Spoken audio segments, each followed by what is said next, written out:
Magnificat, Magnificat, Magnificat anima mea, Dominum Magnificat, Magnificat, Magnificat anima mea.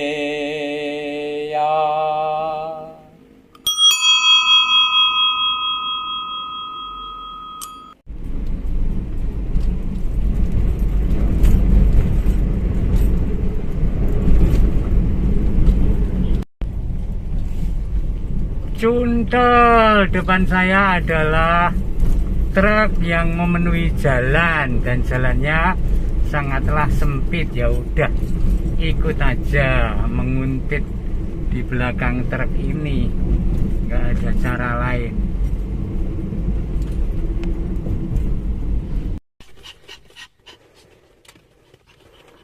Saya mau pelayanan di Tiken. Ada rasa mangu-mangu, jauh, sedikit, dan males. Itu adalah godaan-godaan setan. Semangatnya harus kembali kepada salus animarum. Saya hanya berangkat dengan 2 anak saya tanpa mengajak umat atau para suster karena COVID ya.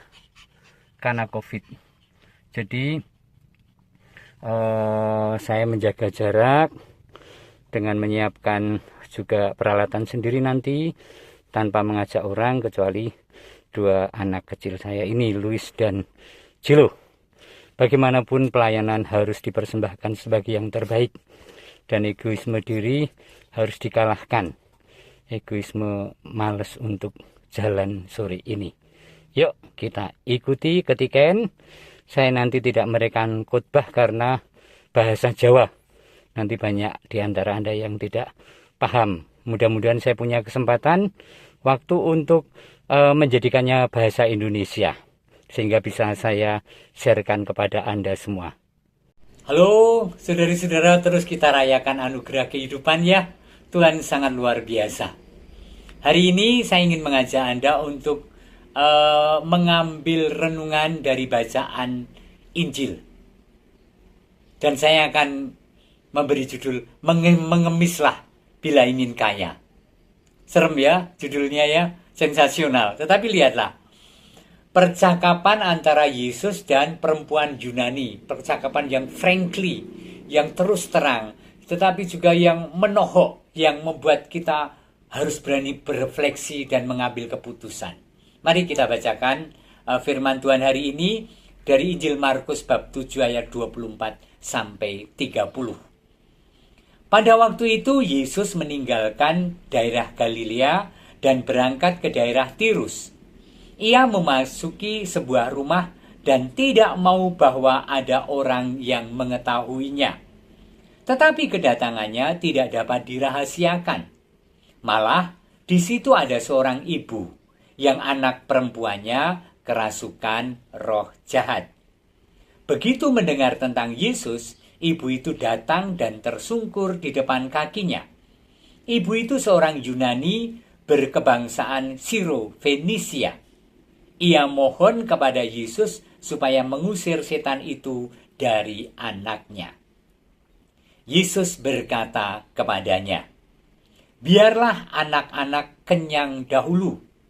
Tidak patut mengambil roti yang disediakan bagi anak-anak dan melemparkannya kepada anjing." Tetapi ibu itu menjawab, "Benar Tuhan, tetapi anjing di bawah meja pun makan remah-remah yang dijatuhkan anak-anak." Lalu Yesus berkata kepada ibu itu, "Karena kata-katamu itu, pulanglah, sebab setan itu sudah keluar dari anakmu." Ibu itu pulang ke rumah dan mendapati anaknya terbaring di tempat tidur, sedang setan itu sudah keluar. Demikianlah firman Tuhan. Terpujilah Kristus. Saudari-saudara yang dikasihi Tuhan, saya sebenarnya terkaget-kaget membaca ini walaupun sudah berkali-kali membacanya. Disebut seorang ibu berkebangsaan Yunani Siro-Fenisia. Artinya ini orang asing. bukan orang Yahudi. Sementara orang Yahudi itu percaya keselamatan itu pertama-tama diberikan bagi orang Yahudi yang menjadi bangsa terpilih oleh Tuhan. Itu kepercayaan Yahudi. Dan Yesus adalah orang Yahudi. Dan ketika orang ibu itu datang mendekat dan tersungkur dan meminta supaya Yesus Yesus menyembuhkan anaknya yang kerasukan, Yesus berkata dengan keras, biarlah anak-anak kenyang dahulu, biarlah karya keselamatan itu ku dinikmati oleh bangsaku sendiri. Tidak patut mengambil roti yang disediakan bagi anak-anak dan melemparkannya kepada anjing. Ini bukan untuk orang lain, untuk orang kafir, untuk anjing. Teratap, kaget ya. Bahkan diistilahkan dengan anjing. Ini kasar lu ya. Yesus sengaja mengambil kata-kata yang keras, yang menggugah hati, yang menyadarkan seseorang, yang menguji iman dan kepercayaan ibu itu terhadap kemurahan hati, belas kasih, dan sekaligus kekuasaan, otoritas Yesus dalam soal penyembuhan, kebangkitan orang mati, dan tentang apapun karena dia putra Allah. Maka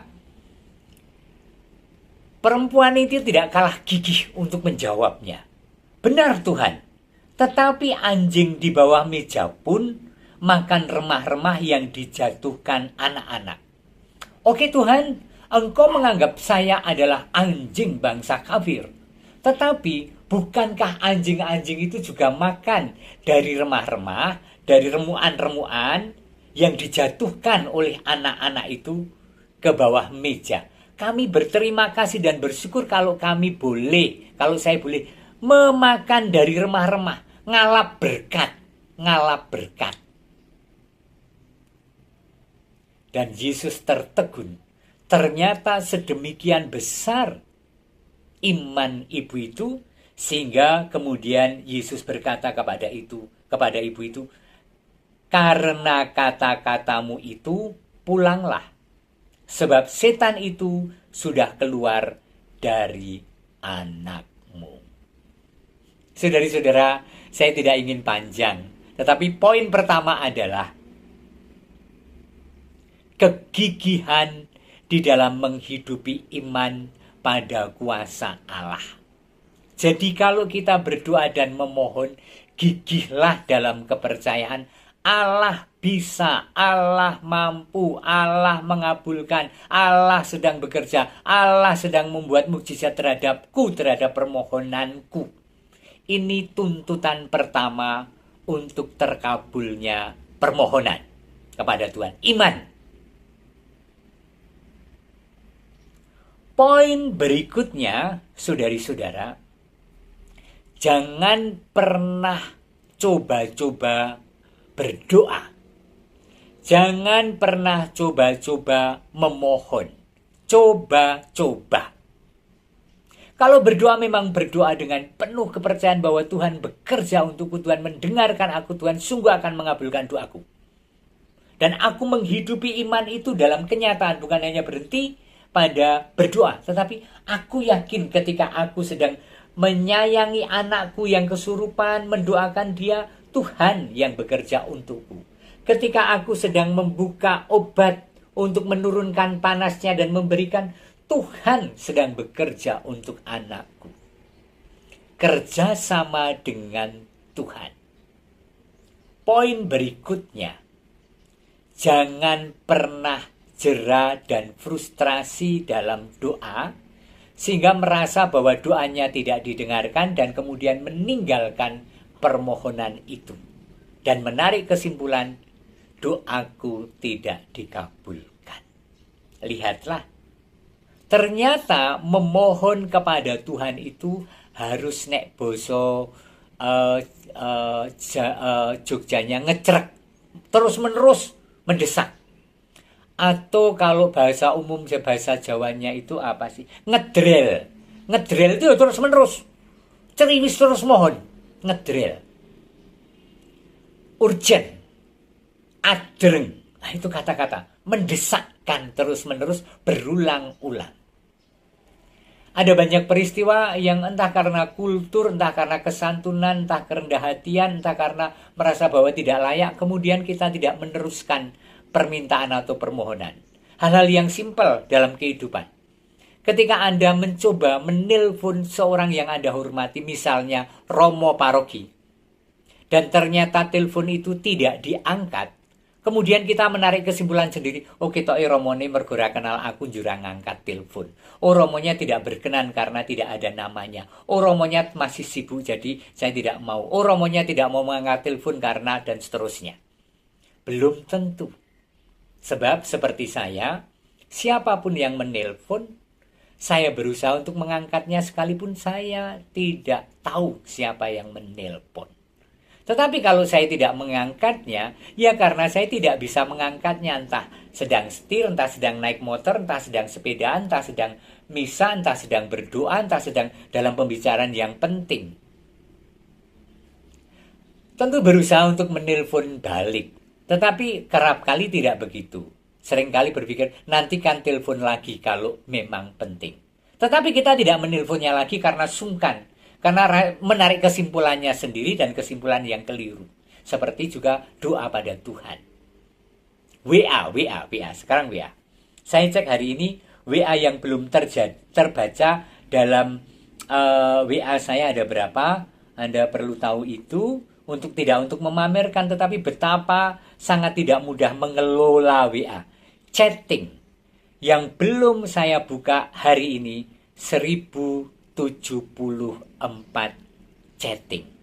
Karena saya punya ribuan kontak dan saya selalu share tentang apa yang ingin saya sharekan di dalam iman kepada orang-orang yang terdaftar di situ, dan kemudian banyak jawaban sing matur nuwun Romo terima kasih berkah dalem, matur nuwun terima kasih berkah dalem. Sehingga kalau ada chatting penting ketumpuk ke bawah. Dan kemudian karena tidak terbaca, Anda menarik kesimpulan, Romo tidak mau membuka WA saya. Enggak, saudari-saudara, saya ingin untuk membaca semuanya. Tetapi tiap hari banyak orang WA dan kewalahan, maaf kalau sampai kewalahan, mestinya tidak begini cara memanage. Tetapi yang ingin saya katakan, jangan pernah frustrasi untuk menarik kesimpulan yang keliru ketika WA-nya pun belum terbaca. Kok WA-nya terbaca? Sudah 3 kali. Tak telepone. Gitu dong. Gigih. Nah, saudari-saudara, kiranya pesan itulah, bahkan ini dari Tuhan. Dalam contoh seorang ibu Yunani, Sirofenisia, yang memohon supaya anaknya disembuhkan. Sudah digertak dengan kata kasar dan tetap percaya. Dan Tuhan kagum dan memuji dan mengabulkan. Yuk, mengemis mendapatkan berkat Tuhan. Mengemis pada Tuhan. Meminta-minta terus-menerus. Seperti seorang peminta di jalan yang bahkan tidak tahu siapa yang lewat. Setiap orang lewat dia memintanya dan belum tentu diberi dan tidak frustrasi. Amin. Tuhan memberkati dan mengabulkan doa Anda. Bapa dan Putra dan Roh Kudus. Amin. Magnificat, Magnificat, Magnificat anima mea, Dominum Magnificat, Magnificat, Magnificat anima mea.